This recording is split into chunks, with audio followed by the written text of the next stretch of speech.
In the midst of the pessimism and the gloom and the frustration of this present hour, there's only one hope.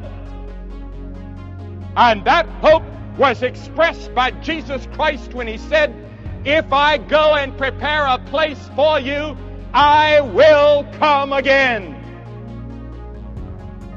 Blessed is that servant whom his Lord, when He cometh, shall find so doing. Now the Lord is coming. Christ is coming, and the temptation of many Christians is to say, "I'm going to sit down and take it easy and wait for the coming of the Lord." Well, I want to tell you, when He comes, you may be left behind. You remember the 5 foolish virgins in the story Jesus told about?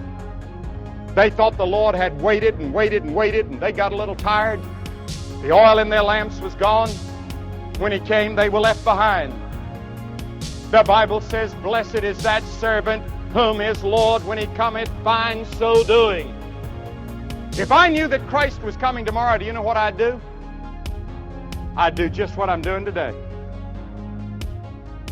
We ought to live every day just as though the Lord's coming. You ought to have your bags packed and ready. You ought to not have your roots too deep. You ought to not have too big a bank account to worry about. That's the reason the Bible says we're to give to the poor, and we're to give to the church, and we're to give to Christian work. We're to be stewards. Be packed and ready. Ready to go. Working. Winning others to Christ. Witnessing for Christ. Doing all we can to help our neighbor. And above all, loving